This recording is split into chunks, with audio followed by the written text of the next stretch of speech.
The rain hammered against the windshield with the fury of a world falling apart, and for a moment, I wondered if destiny had been waiting for this exact night to test the limits of my heart. The hotel lobby behind us glowed like a fragile promise, its flickering lights reflecting the chaos inside me. My boss, Adrian Mercer, a man known for his cold precision and unreachable calm, stood beside me with rain dripping from his black coat, his jaw tight, his eyes locked on the trembling receptionist who had just delivered the unexpected news. Only one room left. Only one room. And in that split second, as thunder cracked the sky open, he turned to me and uttered the words that made my heart stumble. We're both adults, right? My voice, barely louder than the storm, betrayed both fear and something else I didn't dare name. I won't tell anyone, I whispered, before the story unfolds. If you believe in kindness, second chances, and the power of unexpected moments that change everything, please take a second to like, comment, share, and subscribe to Kindness Journal. Your support helps us bring more heartfelt stories to life. The rain started earlier that afternoon, right when everything else in my life already felt too heavy. My name is Marina Hale, and at that time, I was the newest assistant at Mercer Innovations, a corporate giant that rarely hired people like me, people with trembling voices, shyness stitched between every word, and pasts they wished could disappear into the quiet. Adrian never scared me. What scared me was the idea of failing again, of making one wrong move and losing everything I'd fought to rebuild. Earlier that morning, the whole office buzzed with urgency. A disaster had hit one of our remote sites, and someone needed to go with Adrian to assess the damages in person. Everyone had excuses. Everyone feared his silence, his sharp gaze, his unshakable demand for perfection.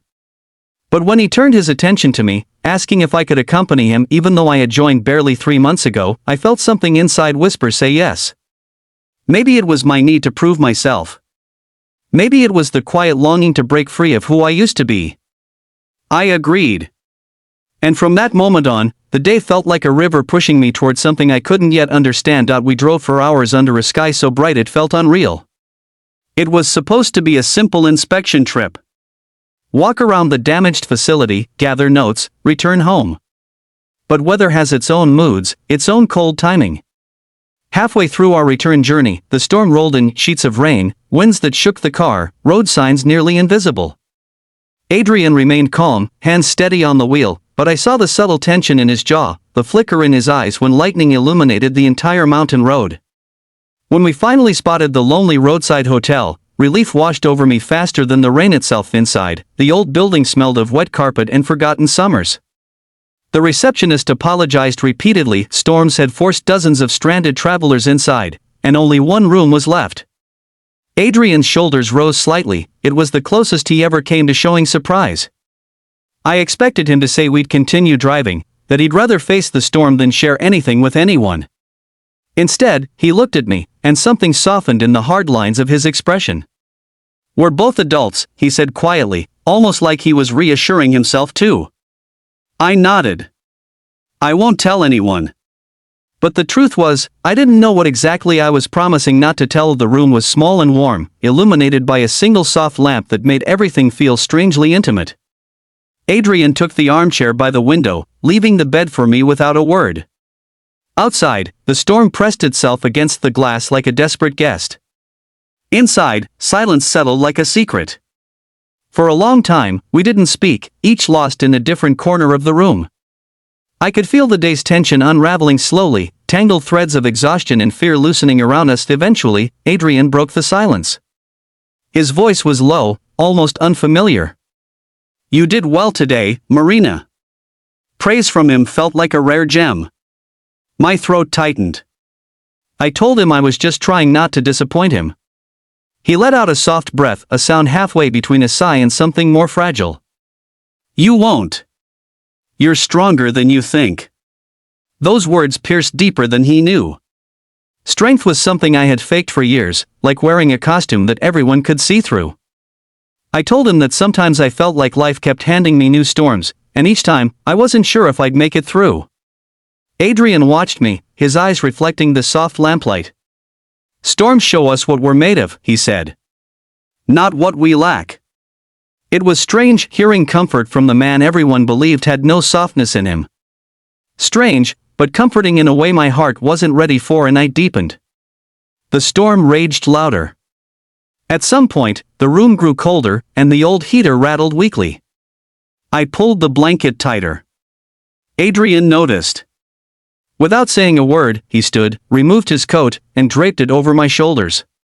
His fingers brushed my hair, accidental, perhaps, but enough to send a quiet shiver down my spine. He hesitated before stepping back to the chair, and in that hesitation, 1,000 unspoken things hung between us.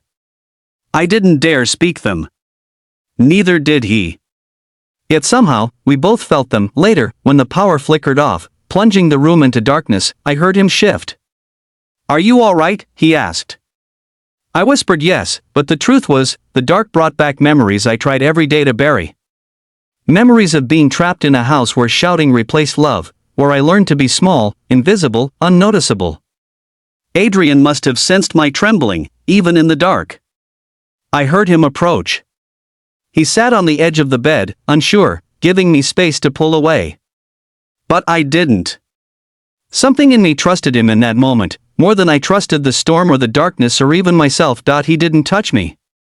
He simply stayed near, close enough that I felt his presence like a shield. And for the first time in a long while, I didn't feel alone in the dark. Hours later, the storm eased and the world outside exhaled. I woke to morning sunlight creeping through the curtains, painting the room in warm gold. Adrian was by the window again, watching the quiet world with a thoughtful stillness I'd never seen in him.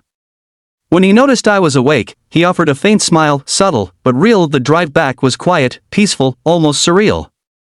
Something had shifted between us, something neither of us tried to put into words. At the office, the familiar chaos returned, but whenever our eyes met across the room, there was a silent understanding, a shared secret about a night when two lonely souls found comfort in the middle of a storm. Days passed. Weeks. I worked harder, not because I feared failing but because something inside me had awakened.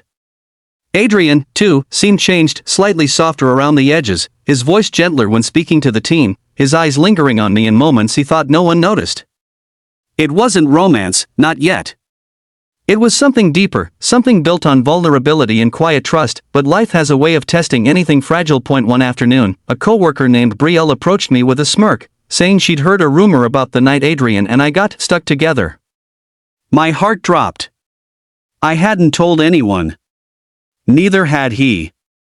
But whispers spread like wildfires in places built on ambition. I panicked. Shame, fear, doubt, they all clotted me at once.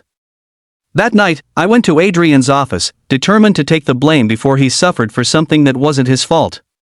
But when I told him about the rumor, instead of anger, he sighed. People will always create stories when they see something they don't understand. I told him I'd never risk his reputation, that our shared room had been nothing but survival. He nodded gently. I know. And I trust you.